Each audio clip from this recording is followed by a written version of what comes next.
I remember coming in here and really telling you that nothing is undecided between Benjamin Sesko and Arsenal.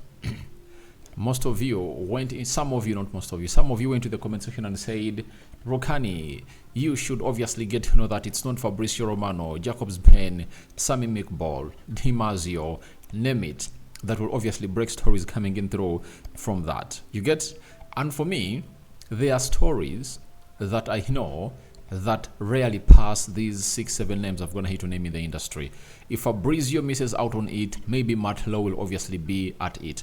David Austin will be at it, Sammy McBell, and so on and so forth. And today, we're going to hit to get a story coming in through from Jacobs Ben on the Benjamin Sesko to Arsenal transfer truth that you guys are really going to get to know. It might be bitter to some of you, but it's the truth that you have to bear with.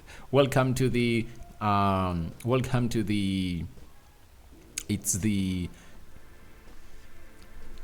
Arsenal News Show, Rokani Media Football it is. And smash the like button, comment and share. If you're watching us for the very first time, endeavor to subscribe to this channel so as not miss out on stories that we do upload in here on a daily. I know you guys have been eagerly waiting for this video, but I tell you, I'm also gonna come live 2 hours from now. I'm gonna come live and really talk to you and really see what we have to discuss about Arsenal and really answer the questions that are really perturbing you in a journal. So we thank God for the gift of life, the Muslims, Barak Life Fikum, the Christians are really warming up for tomorrow because we know that they're obviously gonna be doing their prayers tomorrow and flocking to the churches, not so? So guys, feel free to obviously subscribe to this channel so as not to miss out on stories that we do upload in here on a daily. And this is what we do here on this channel. We obviously bring you the latest. Arsene Wenger is in the mix, and Declan Rice is obviously also in here having something to say about the loss that saw England get beaten by Iceland for the very first time in Wembley, all in England.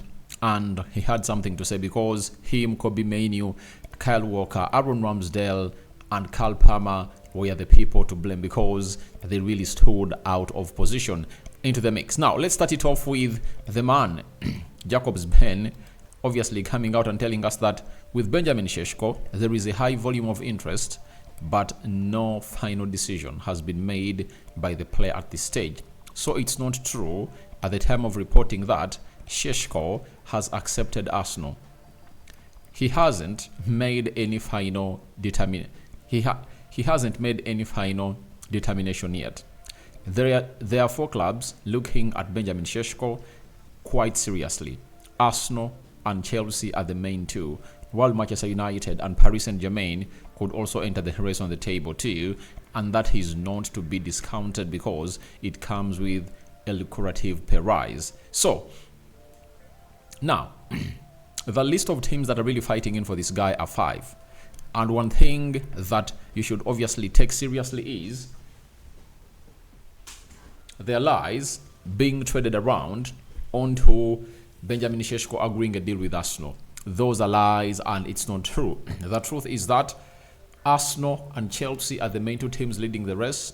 PSG and Manchester United are also interested in signing this guy, but they might find themselves not really getting him if at all Arsenal and Chelsea intensify. So at the time this guy went ahead, obviously put out this story, we all admit that nothing advanced had gone ahead to happen in as far as a decision of Benjamin Sesko is concerned, and Benjamin Sesko hasn't gone ahead to make a pure decision on where he's going to be playing next.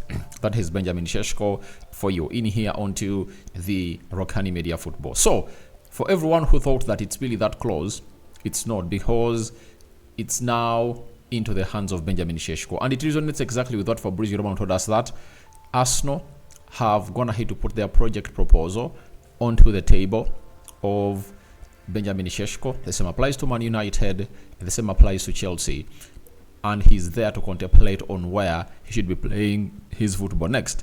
RB Leipzig are also wanting to obviously sign this player on a permanent, to keep him here for like more 2 years, because they know he'll be more lucrative if at all he stayed at the side of RB Leipzig. So we are here to wait and see how things are really going to pan out.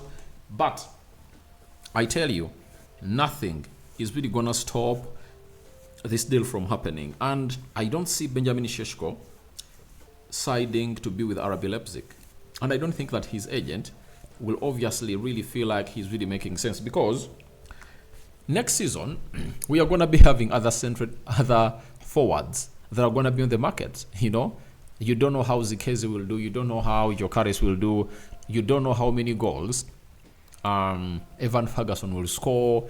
And I tell you, if he misses out on this chance to cross from Germany to the Premier League, it's going to be hard for him to cross. Why?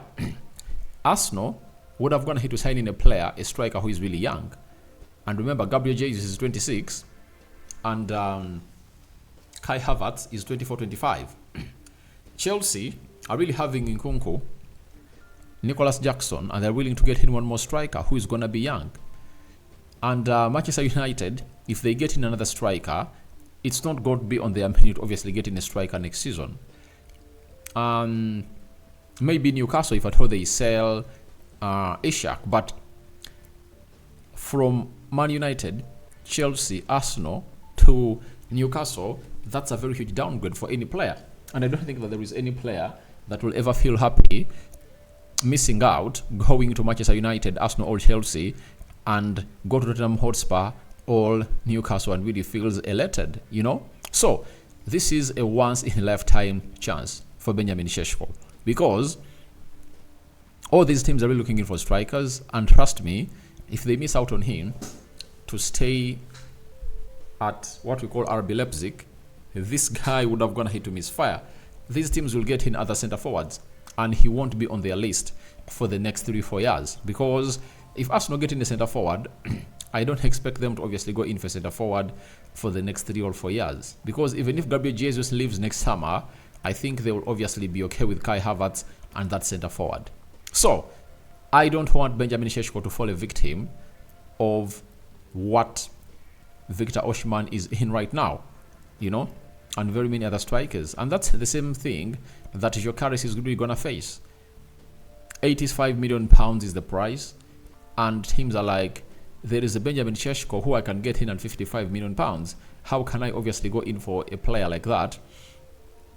Yet I'm having options that I can use to suit it, obviously, so not myself. So Sesko to Arsenal truth is that no decision was going to have to be made, and that is what Jacobs Ben is going to obviously offer to the side. But Arsenal are now looking at only and only Benjamin Sesko, meaning that they have even gone ahead to communicate to other agents of strikers that maybe they are no longer interested. That's why yesterday I brought you a story of Zikezi close to joining AC Milan.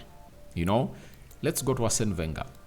Those who thought that Arsene Wenger talks with Mikel Arteta a lot, he has come out and really spilled the beans. He has said, I don't speak to Mikel Arteta a lot because when you are the manager, you are always so focused on the next game and working with your staff. I follow all the results and support the team. I look forward to seeing what we can do in the future. So he's not this kind of manager who keeps around talking to Mikel Arteta. And yet, most of us would have gone ahead to think that that's what he would have gone ahead to be doing as a player. As a former manager of Mikel Arteta, and him being proud of his son. You get?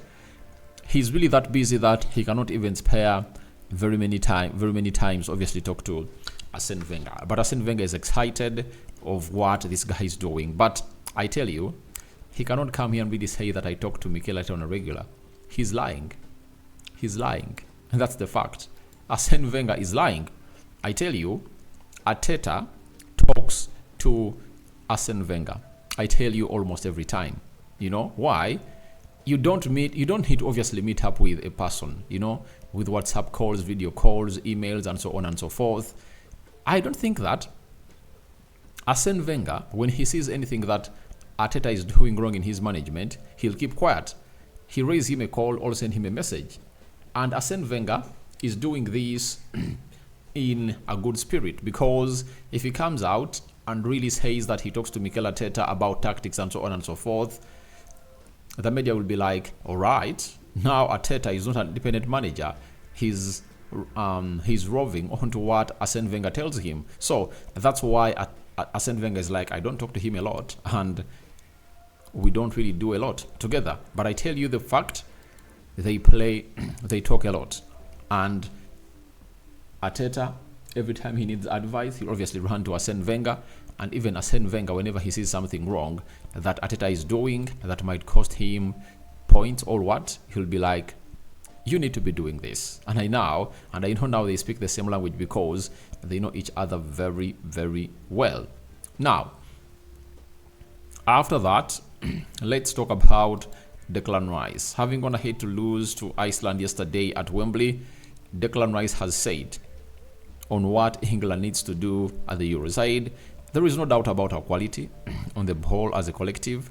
Maybe against the teams that sit in, it's about being a bit mentally switched on. I felt at times we were a little stretched, not as compact as we usually are. Inside, I'm hurting, and between now and the next game, there is work to be done. That is Declan Rice for you. A very good player that went ahead to play in the double pivot with Kobe Mainoo for the rest of the game. And they played close to, I think they played that a full night, right? Together. And him, Kobe Mainoo, Kyle Palmer, Kyle Walker, and Aaron Ramsdale to blame for the goal they concede.